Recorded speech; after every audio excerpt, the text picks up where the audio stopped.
Hello everyone, welcome back to Terrace Talk. These seem to be coming every other day at this point, but as is the Championship and the relentless nature of it, Norwich City have another game to prepare for Saturday. They welcome newly promoted Wycombe Wanderers, who haven't started life in the Championship too well, but we'll hear from one of their supporters in just a moment. Of course, Norwich City coming into this game off the back of 2 victories against Rotherham and Birmingham City, of course, on Tuesday night. I'm joined by Maddie MacKenzie from Along Come Norwich, which I'm glad about, and I'll come to why in a little while. And Maddie herself may know why. And we're also joined by Wycombe fan George, who is part of the Wycombe Way. Maddie, let's come to you from a Norwich perspective first and foremost. They come into this game with a little bit of momentum that perhaps they haven't had for, well, really since they got promoted to the Premier League a couple of years ago.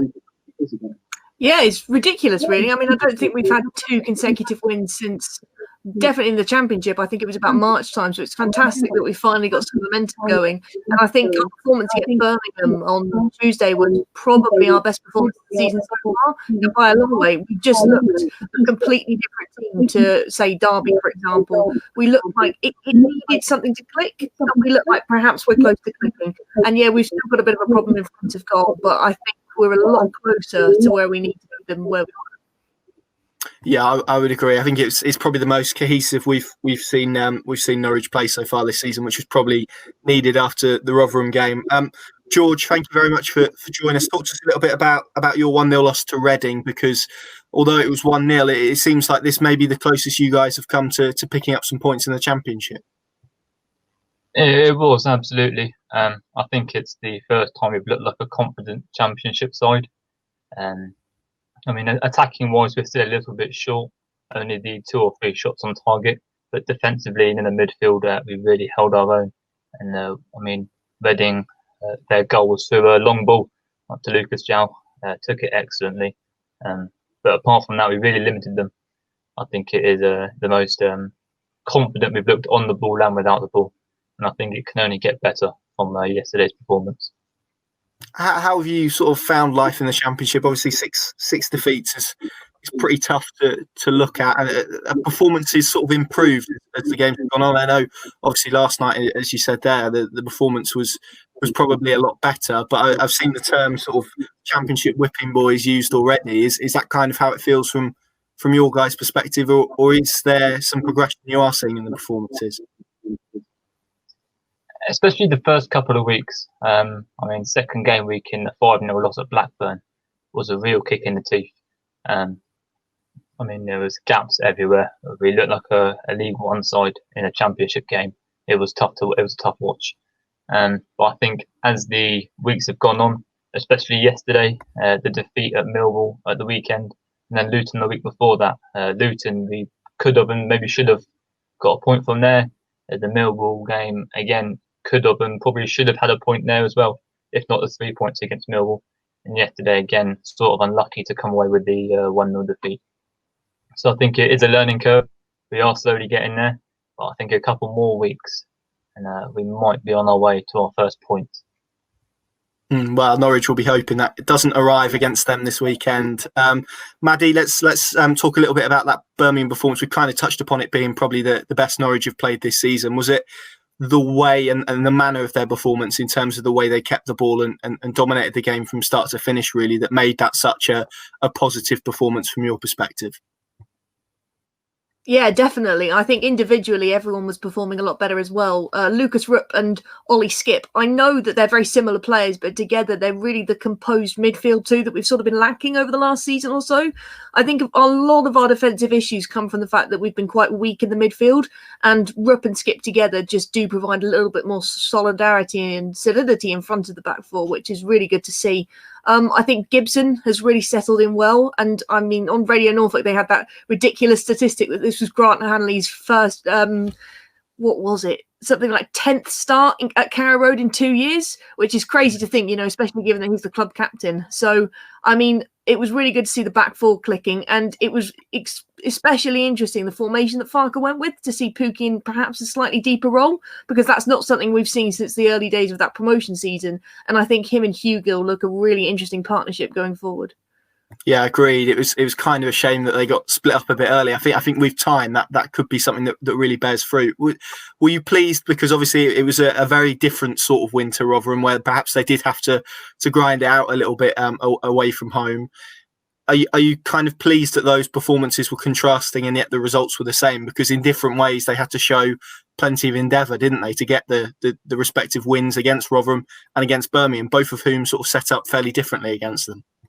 Yeah, I was really interested that Birmingham held such a high defensive line. I mean, I know that's the sort of team you get with a Karanka style of football, but I thought perhaps they might have looked at Rotherham and thought, maybe if we do press Norwich, we might actually get something here.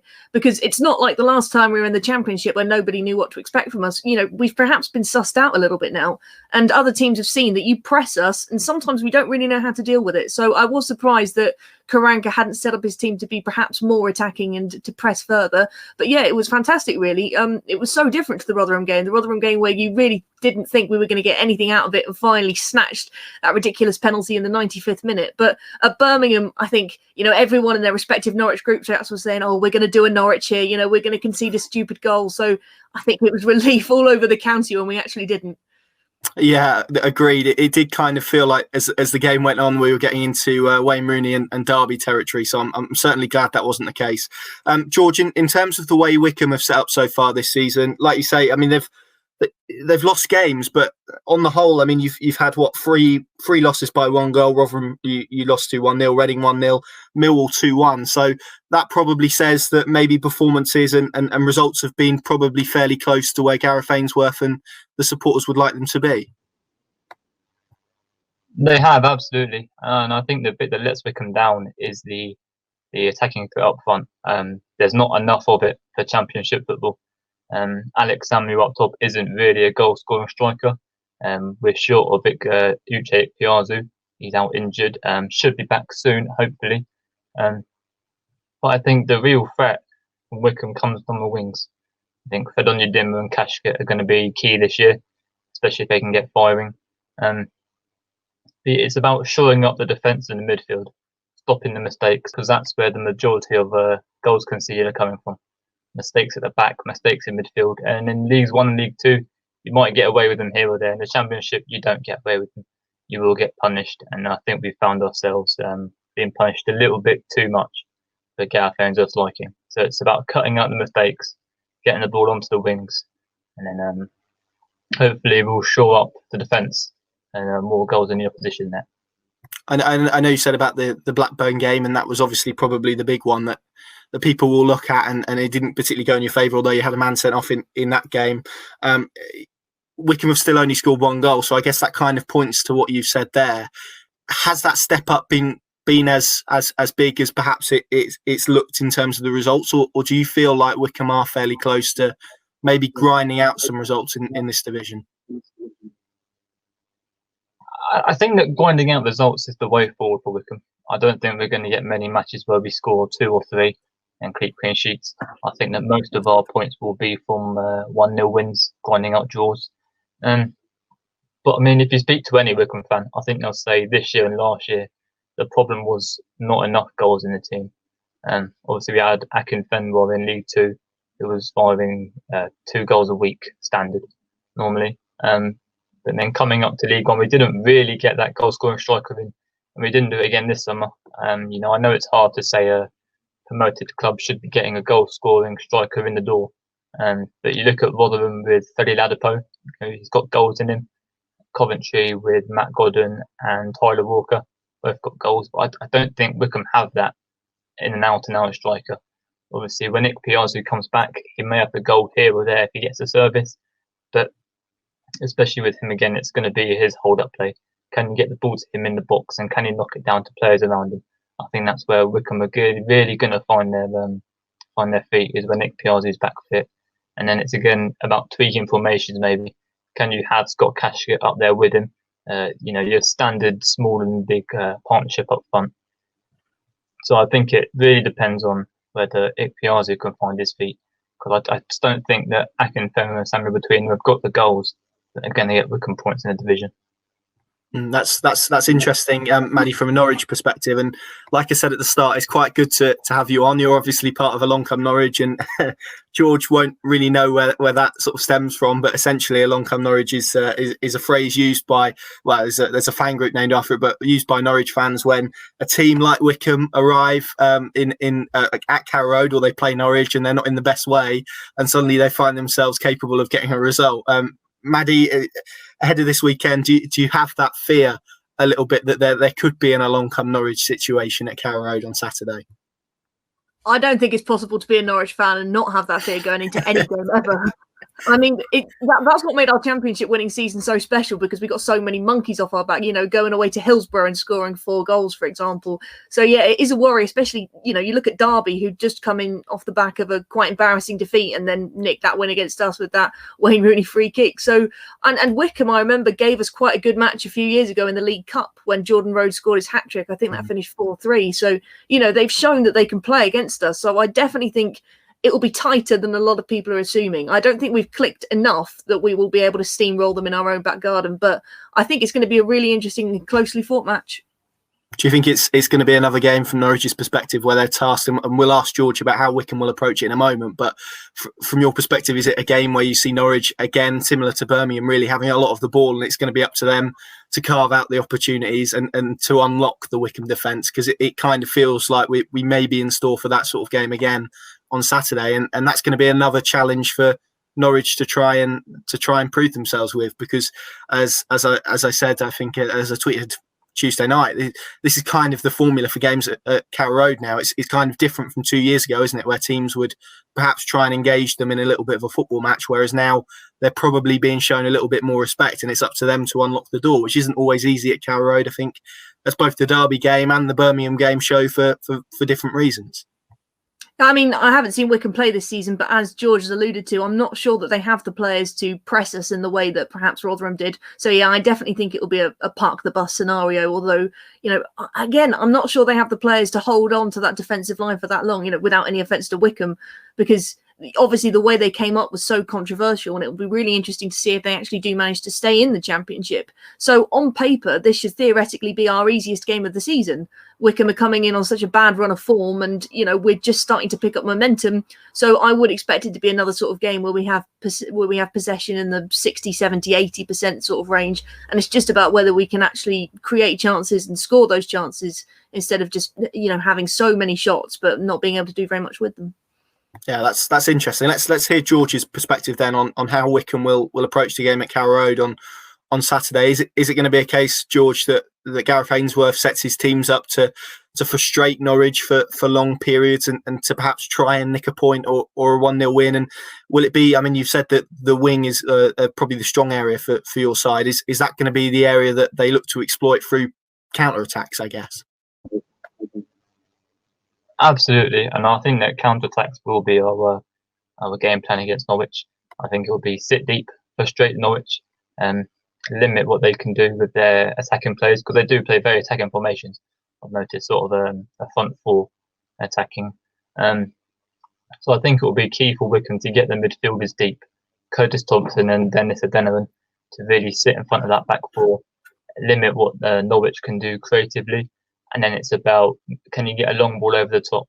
Can Scott Cashkit chase it? Can Fedon Dimmer chase it? Can Alex Samuel hold that ball up and then play in his wingman? I think it's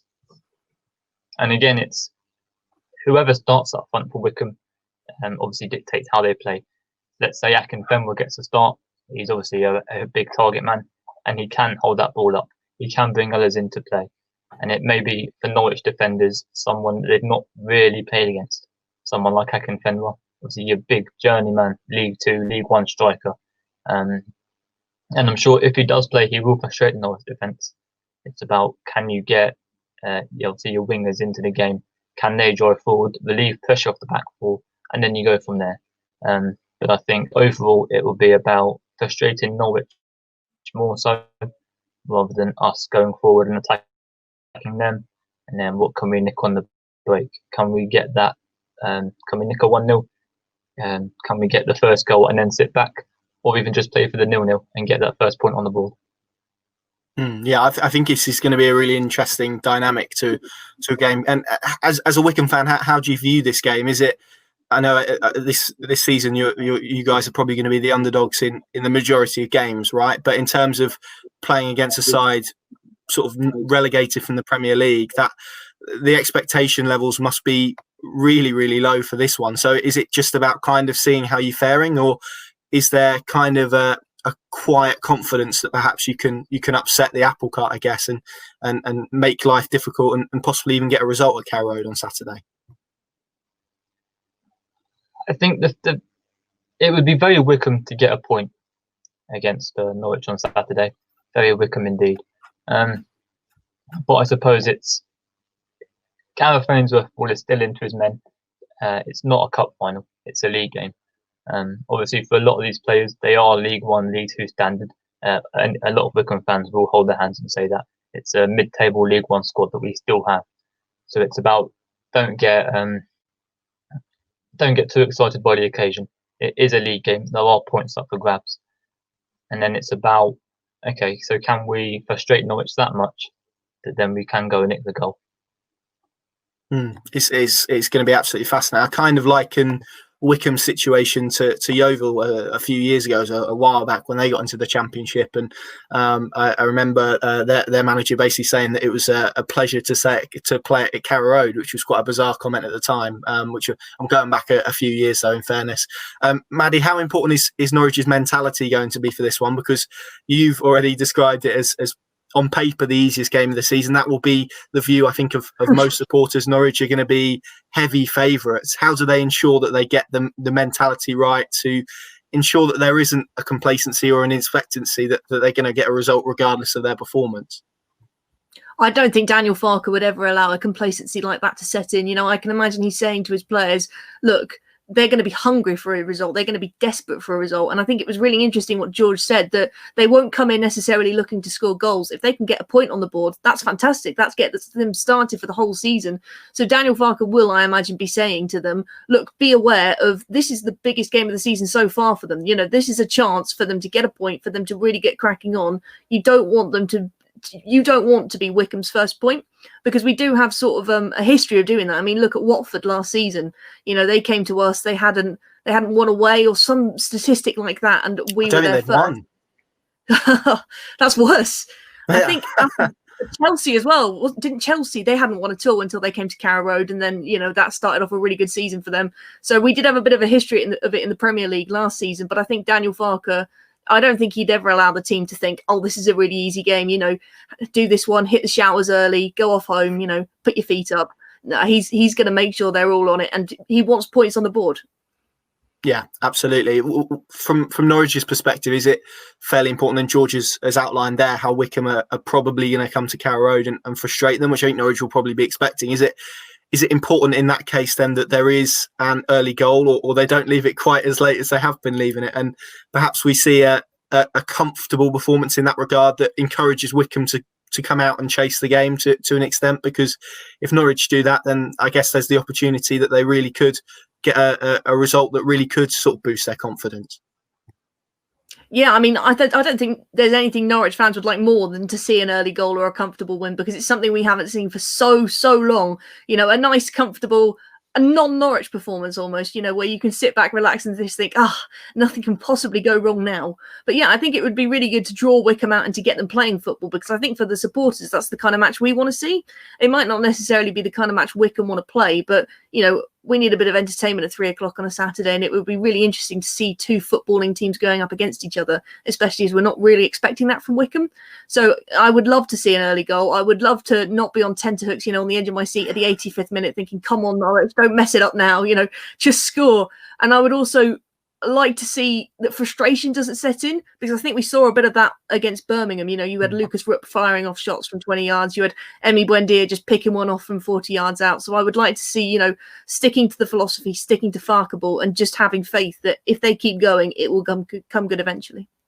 Yeah, I think I tweeted at half-time on Tuesday that it would be about Norwich City's patience, and it does feel like it could be about that this weekend. George, just talk us a little bit about Wycombe's rise to the Championship, because it's a wonderful story, isn't it? How is the view of fans? Is it just about sort of enjoying your time in the division, or is it actually trying to sort of well, obviously it's about trying to survive, but how much enjoyment can you take out of this season, for example? Or is it just about kind of enjoying the journey under Gareth Ainsworth, who's done a wonderful job at that football club? I think with our fan base, there's a 50-50 split straight down the middle. Most of them are just sort of your rose-tinted glasses. Sort of, we're here to enjoy the season. It's probably not going to end up in survival, and it's about building for the future, which I think a lot of people sort of saw this summer transfer window as maybe building for next season, with the expectation of us going down. Personally, I'm not one of the people with rose-tinted glasses. I think we should be up here fighting for our place. I don't feel the transfer window was strong enough in that aspect. I think we could have done more to get a few more players in the door. Also, I've mentioned we're missing that goal-scoring striker, which is ultimately probably going to cost us, I think. But however you look at it, it is a fairy tale that Wycombe are in this position in the first place. Take last season, for example, probably bottom 5 or bottom 3 lowest budgets in League One. For them to go up, regardless of how they did it. Obviously, I know there's a lot of controversy surrounding the points per game system, but to even have been in this situation, to be in contention, to go up was nothing short of remarkable. And the work that Gareth Ainsworth and his backroom staff have done over the past, I think it's now 7 or 8 years, is second to none. And they deserve everything they get from this season, which hopefully will end up in survival. Yeah, and I guess it's difficult for you guys, because if you guys do very well, then he's going to be a manager. I mean, he's already been highly sought after, isn't he, by some clubs? I think he's had interviews at various places without being successful. He's obviously been at Wycombe for a while, but if there is success that comes out of this season, then that is going to sort of draw more interest in him, isn't it? So I guess it's difficult in that regard, but equally, if that is a scenario that crops up, that will be because Wycombe have done well this season. How do you see, in terms of style of play, and of course I sort of listed the figures there, one goal for 13 against. How do you guys shore up the defensive efforts, particularly in a game like this weekend, where probably so much of the work that you guys go through is going to be off the ball rather than perhaps in possession of it? I think I alluded to it earlier. It's cut out the silly mistakes. I think the 2 goals at Millwall, one was a push in the back, really unnecessary. Millwall's second was, again, a clearance that was sliced. And then from there, we were across into the box and a top corner, really good finish. The goal yesterday is a really, really simple route 1 ball, which Lucas Jowl takes down, and then the 2 defenders are just wrong-footed. It's cutting out the mistakes. And especially against a team like Norwich, in and around the 18-yard box, I'm sure they will punish you. Because I think off the ball, we look really sort of very confident in our shape. I think now that we've got Curtis Thompson back, who is willing to sit in front of that defence, there's no sort of gaps in the midfield. I think that was the problem against Blackburn. Far too many gaps in the midfield in front of the defence, which gave Brad Johnson in particular a lot of space. And he could pick his balls in through to Adam Armstrong. I think that was the culprit of 3 of their goals in the end.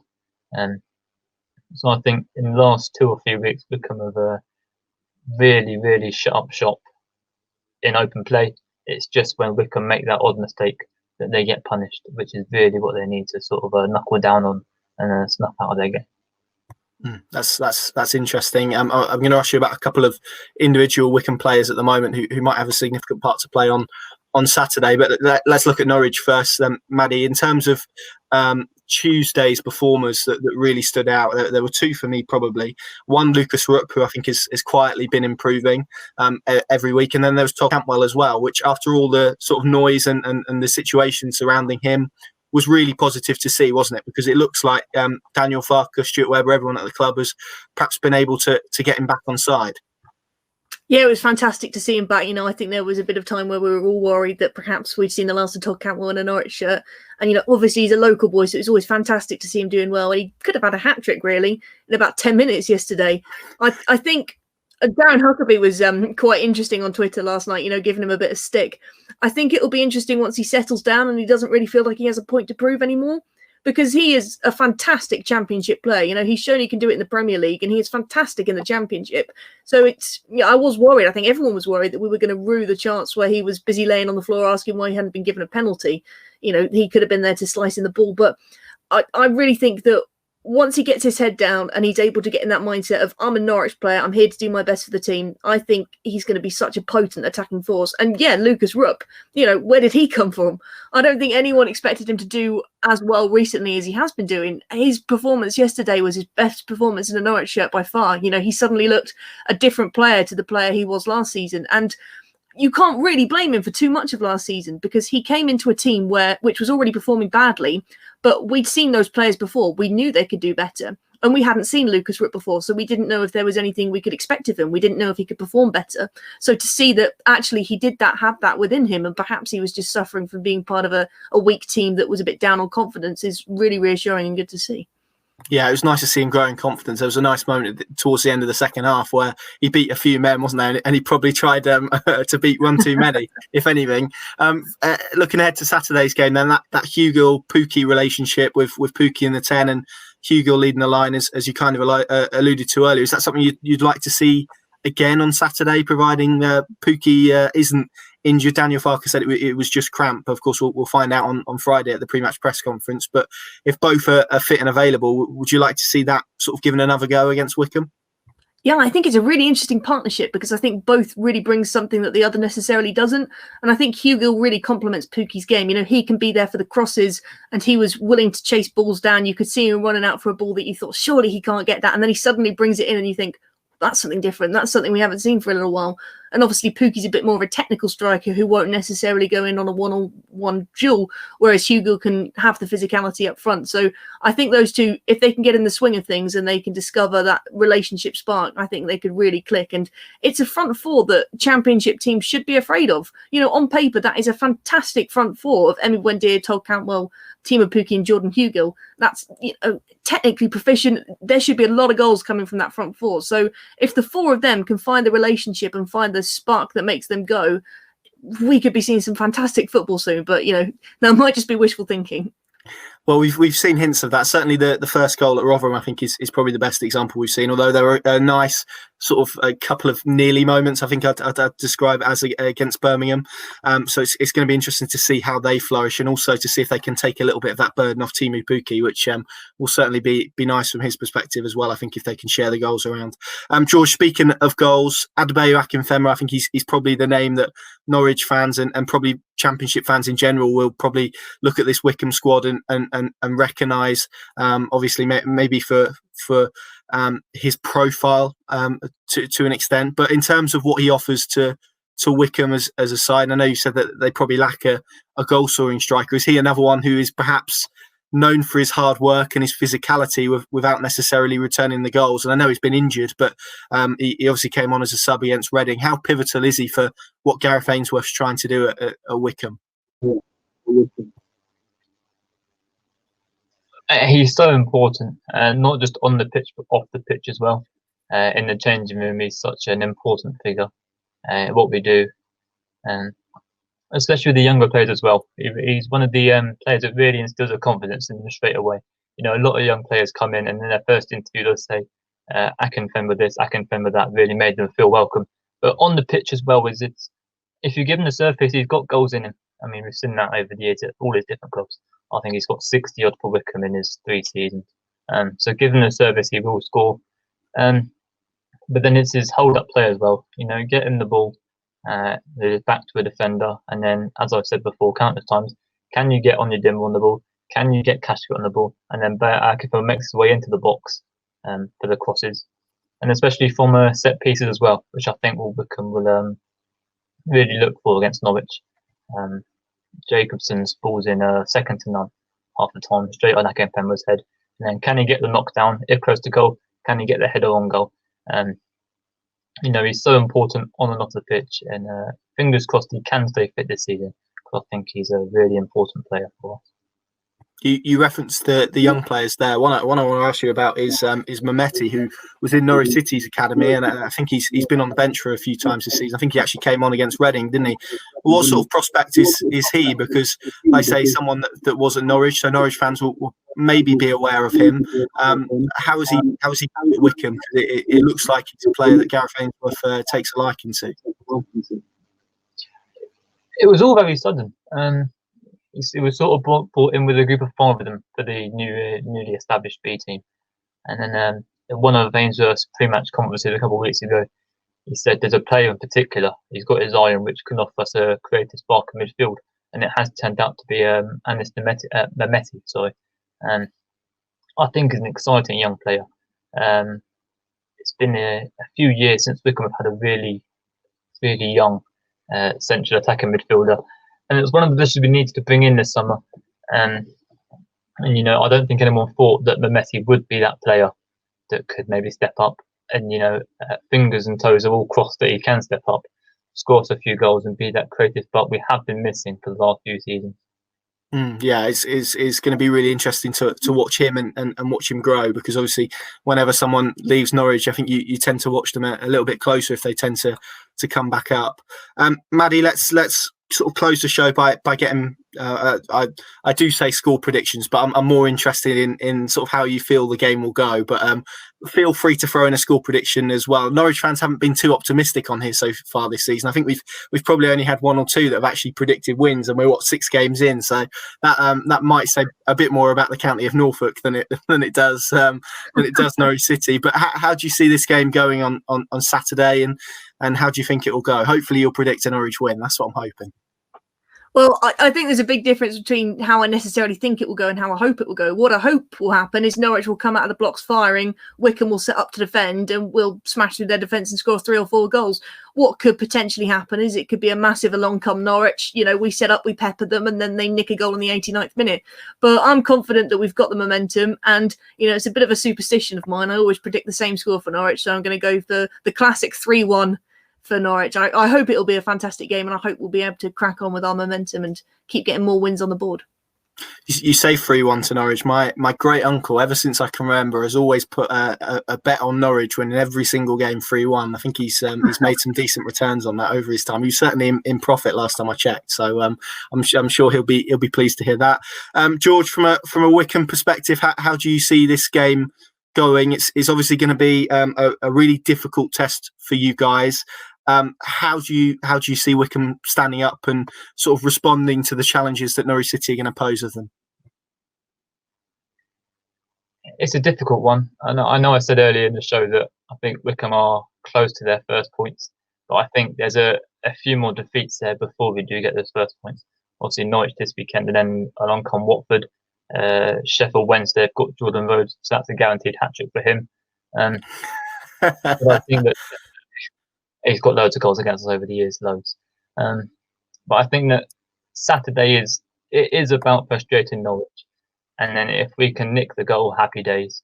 You know, my score predictions always go completely off the rails. I'd be happy with the point. Obviously, happy with the point. But whether we get that or not, I'm not too sure. But yeah, it's about nicking